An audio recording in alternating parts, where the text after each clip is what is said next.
Ellie, I never imagined I'd be where I am today. Really? Was being a cook not part of your early dreams? No, not at all.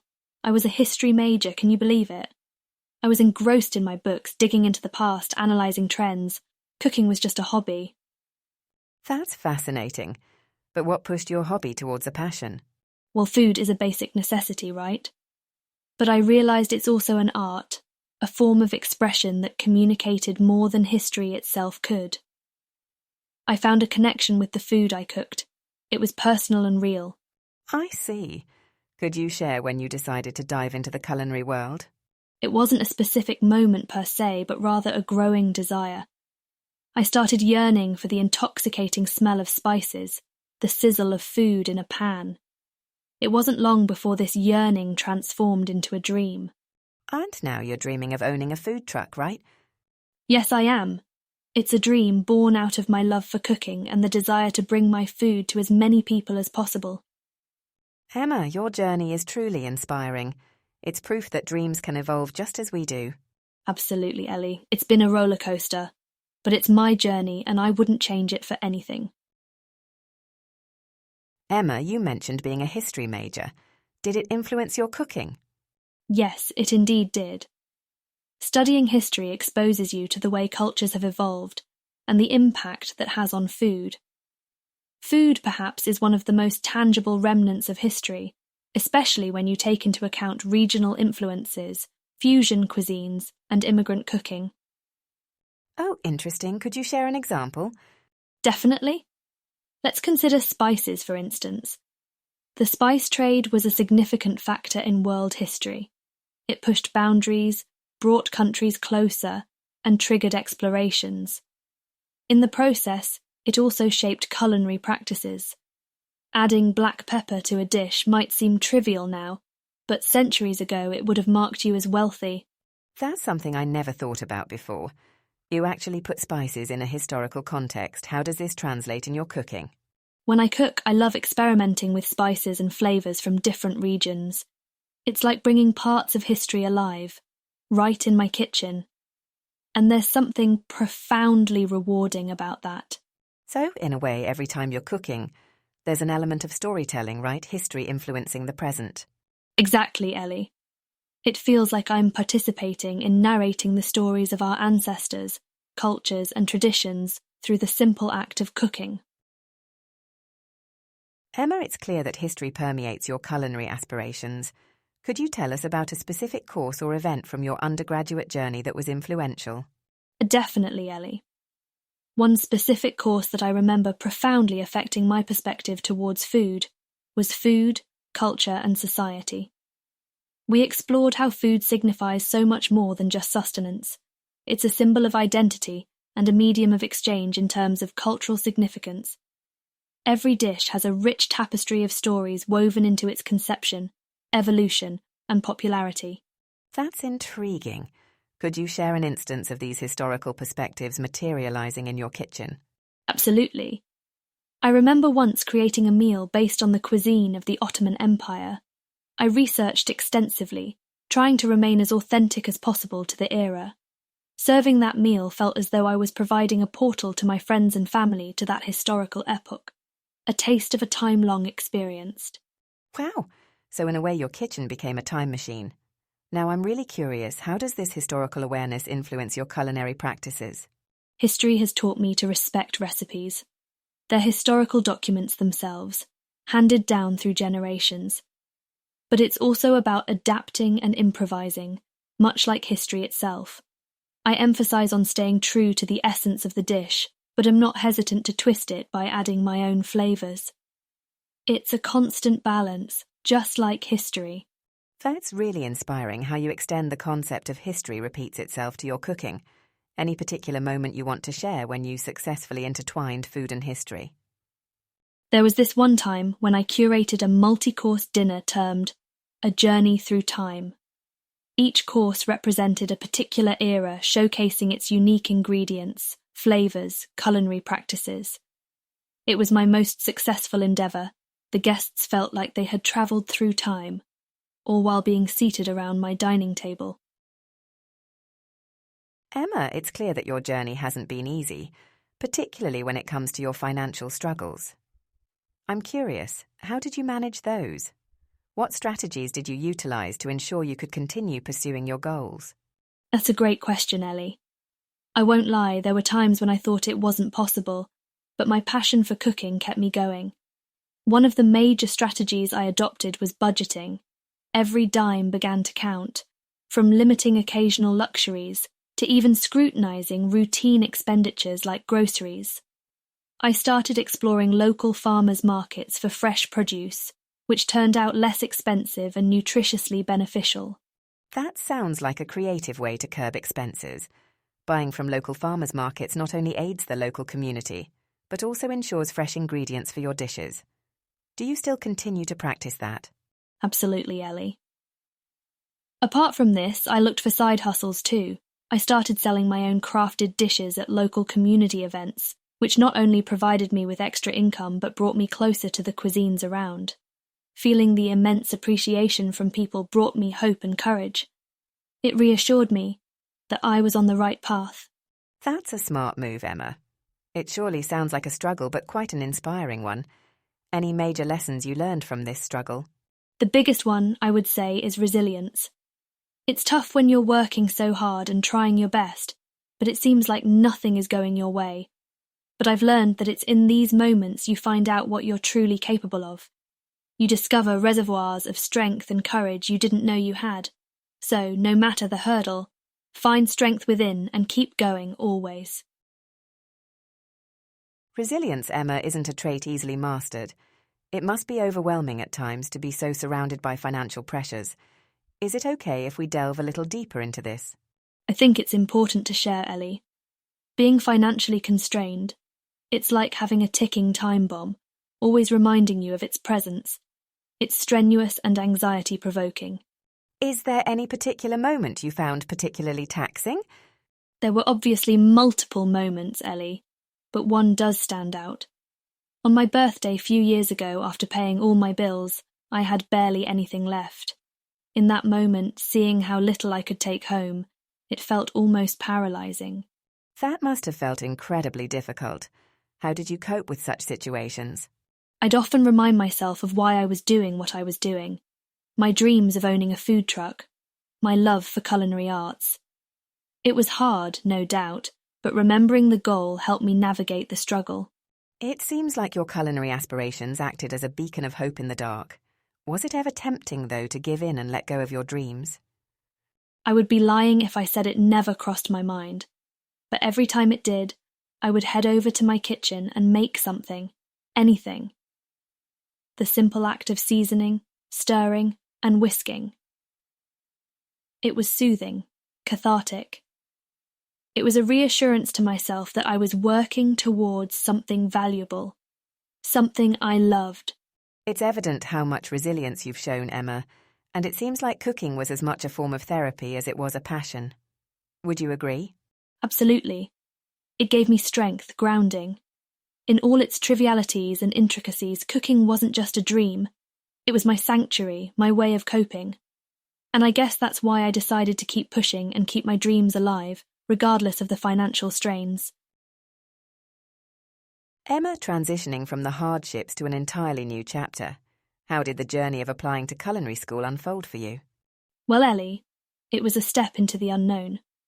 I remember compiling my application for the culinary school. Every line I wrote was a challenge. The fact that I was conceding to the world that I was in this for the long run felt heavy. Filling in my personal details on the form was easy, but when it came to writing about my passion for cooking, I felt vulnerable. That vulnerability, Emma, sounds like it was really intense. How was it when you actually stepped into the culinary school for the first time? The first day, Ellie, was a reality check. Seeing those gleaming kitchen counters, mesmerising set of knives, chef hats, and the aroma, it was all very intimidating. I remember thinking, what if I'm not adequate enough for this? And how did you grapple with those insecurities, Emma? It certainly wasn't easy, Ellie. My fears raged within me as I kept staring at the culinary implements. But then, every time I felt weak, every time I felt I wouldn't make it, I'd remind myself of the cash register at Whole Foods.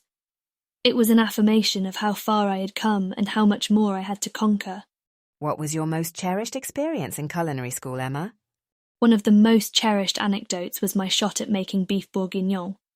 I remember slicing the beef, dicing the vegetables with the same knife, my hands trembling with excitement and fear. The rush I felt when the aroma hit my senses, still fresh in my mind. There was this sense of achievement, a realization that I was meant to do this. That dish helped solidify my passion and resolve, notifying me that I could transform my dream into a reality, one ingredient at a time. Emma, we've roamed through the initial days of cooking school, but I've always been curious. Were there any special assignments that made you feel like you've conquered the culinary world? Oh, Ellie, I remember this one task where we had to prepare a full-course meal, keeping in mind not just the taste but also the nutritional balance. It tested not just my cooking skills, but my ability to create a wholesome and balanced meal. I chose to create a 3-course meal with a grilled Caesar salad to start, butter-poached lobster as the main course, and a fluffy chocolate soufflé as dessert. I remember the joy when I saw the satisfied expressions on the faces of my classmates and instructors. That sounds incredible, Emma. Truly culinary artistry at its finest, but I imagine the stress in the kitchen must have cranked up quite a bit, right? Absolutely, Ellie. The time constraints and the pressure of cooking to perfection, it can really get to your nerves. I remember once during a dessert-making assignment, my spun sugar decorations for a cake kept breaking. The heat, the chaotic energy of the kitchen combined with the ticking clock. It was a disaster. However, I learned from that experience. I realized that in cooking, sometimes we need to let go of perfection and focus on the authenticity of the dish. That's quite a revelation, Emma. It's not always about a perfect dish, but the authenticity and the love that goes into making it. Emma, I know you've shared before about your aspirations of owning a food truck, a stepping stone for your culinary dreams. Why a food truck and not a conventional restaurant? Great question, Ellie. A food truck gives you mobility and flexibility. You can reach a wider audience, explore different locations, and it's a way to test out your food on the market before investing in a brick-and-mortar establishment.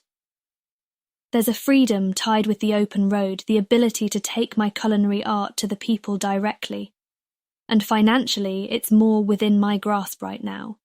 What an inspiring take on this, Emma. Makes me want to hop on the food truck wagon. Tell us, have you thought about the type of cuisine you'd like to specialise in? Definitely, Ellie. I want to blend my African-American heritage with my love for international cuisines. Think authentic Southern barbecue meets vibrant world flavours. That's the culinary adventure I want to offer, a delectable fusion that respects traditions while challenging taste buds. Sounds enticing. I'm already salivating imagining it.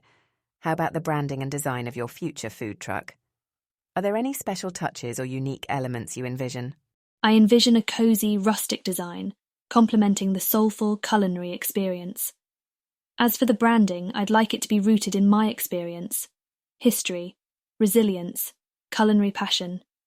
Maybe the time-travelling kitchen. That's just an idea now, but I want a name that reflects my journey and also the journey each dish represents. The time-travelling kitchen. Now that's a name that carries a story and oozes charm. Who wouldn't want to step into such a culinary time machine? I can see people queuing up already, Emma. I'm in awe, Emma. A fusion of southern barbecue with world flavours, I can almost taste it. But let's shift gears a bit to your food truck's design. You mentioned a cosy, rustic appeal. Any specific ideas? Yes, Ellie. The rustic aspect signifies home, warmth, and just that comfortable feeling. I envision reclaimed wood panelling, Edison bulb light fixtures, elements that add charm and character, a small seating area on the side with mismatched vintage furniture. I sense a heartening backstory to the seating idea. Care to share? Oh, you caught me. Indeed, the mismatched furniture represents unity despite differences, like the blend of different flavours and cultures in my food. It's a subtle message that food can bring people together, irrespective of background. That's such a thoughtful touch, Emma. Now about the menu. The menu is the heart of my food truck. It will board classics like pulled pork sliders and jerk chicken, and I'm excited to play around with some fusion tacos incorporating Asian, Latin, or Mediterranean flavours. I also want to offer some gluten-free and vegan items, just to make sure everyone can enjoy. Your inclusivity is commendable, Emma. I can hardly wait for your food truck to hit the road. Have you thought about any special food presentation or packaging? Thanks, Ellie. Presentation does matter. I aim for biodegradable packaging, keeping sustainability in mind. And the dishes, though carry out, will be served in a way to evoke a fine dining experience, emphasising the idea that good food can be accessible and price-conscious. Incredible, Emma. Your heart and soul truly accords with your culinary dream. Can't wait for the day the time-travelling kitchen serves its first customer. Emma, your culinary exploits seem to forge bonds beyond just whipping up delectable meals. Tell us more about the connection between cooking and community. Ellie, it's intriguing, isn't it? I've realised that food not just satiates our taste buds, but extends remarkably to becoming a medium of connection. And how so? Take my neighbourhood cookout experiences, for instance. We'd all huddle together, grilling, sautéing, and stirring up some succulent dishes. Turn by turn, we shared our unique recipes, and unwittingly, bits of our life narratives blended into the gastronomic creation. It's akin to everyone adding flavours from their journeys to a common mixing bowl. That sounds like a melting pot of flavours, stories, and experiences. Any specific anecdote that stands out? Oh, quite a few, Ellie. But one encounter that left a lasting impact was with Mrs. Davis, an elderly neighbour. She handed down her much-guarded family recipe of potato salad to me. More than the recipe, it was the warmth with which she shared, the sparkle in her eyes, and the legacy she tacitly bestowed. These experiences define the connection of community through food. Such precious encounters, Emma. I can envision why these experiences make cooking more enriching. It's not just about the delicacy, but the ties blossoming in and around the process. Don't you believe so? You couldn't be more right, Ellie. Every whisk of the ladle, every stir in the pot feels more fulfilling when it goes beyond your kitchen, touching lives and fostering bonds. The blend of flavours thus carries heart-warming stories, seasoned with love and togetherness. Through these encounters, cooking transcends to a culinary communion. Emma, we have spoken about how cooking forms bonds and strengthens communities, but let's dive into how it impacts you personally. You've mentioned that cooking is one of your strategies when dealing with anxiety.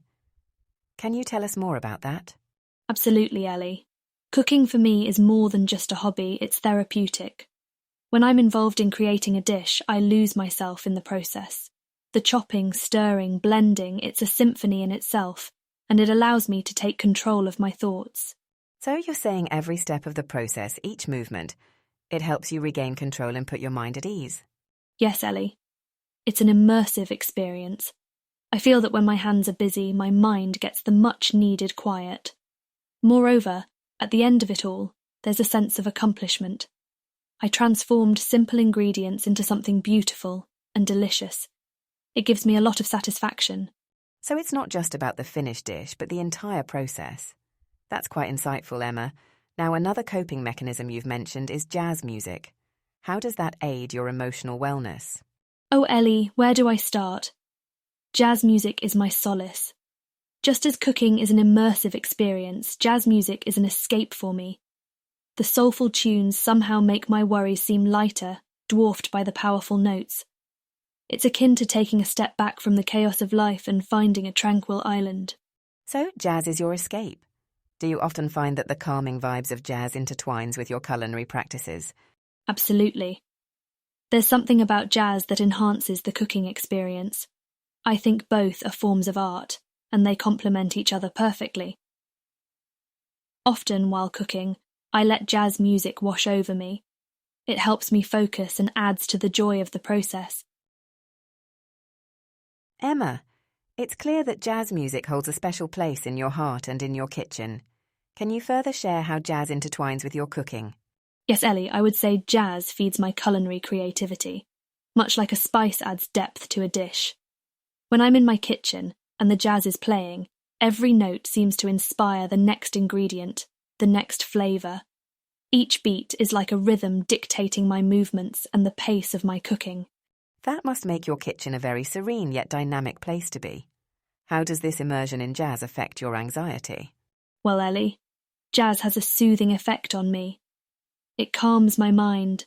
Its pulsating rhythm mirrors my heartbeat, providing a tranquil backdrop to my thoughts. Jazz is like my solace in the kitchen, a soulful friend that accompanies me as I navigate through my culinary journey, keeping my anxious mind at bay. It sounds like jazz is the perfect companion in your kitchen, not just filling the room with melody, but also empowering you with tranquility that helps manage anxiety. Do you have any favourite pieces that you'd like to share with our listeners? I absolutely do. One of my all-time favourites is Blue in Green by Miles Davis. The harmonious blend of instruments in this piece gives me a sense of peace. And when I play this while cooking, I am transported to a world where my worries cease to exist, and all that matters is the symphony of flavours I am creating in my dishes. Let's talk about how I exchanged my historian hat for the chef's toque. The transition was anything but smooth. That's a striking change, Emma. Was there a moment when you realised history was not your calling? It wasn't so much a moment, Ellie, as a gradual realisation. I remember spending hours cooped up in the library, submerged in a world of archives and dusty remnants. But my mind would often gravitate back towards the kitchen, where I found a quiet harmony amidst pots and pans. Each day, the thought of experimenting with ingredients excited me more than revisiting past events. Did your history studies aid your cooking in any way, such as understanding the cultural importance of cuisines? I believe my history background did endow me with a unique perspective. I started connecting cuisines to their historical roots, explored how cultures shaped the evolution of food. It sharpened my appreciation for age-old culinary arts, an aspect that might have been overlooked otherwise. How did your acquaintances react to this shift? It was a mixed bag, Ellie. Some were surprised, others were sceptical. My mother, an inspirational figure in my life, was initially confused but ultimately supportive. My friends' reactions ranged from surprise to nervous encouragement. To some, it was a foolish decision to leave a stable career for one that seemed uncertain. Do you ever regret making that career switch? Honestly, Ellie, not a single day. There have been challenges, financial constraints, a tiresome struggle, but every time I step into a kitchen, pure joy washes over me. Striking a balance on a tightrope between passion and constraints wasn't easy, but I wouldn't trade it for anything. Emma, as you moved from history into cooking and embraced this drastic transition, did you notice any significant changes within yourself? Ellie, absolutely. Cooking wasn't merely a hobby for me, it catalysed my personal growth. Before, I was reserved and somewhat apprehensive about taking chances. The kitchen helped me shatter those shackles.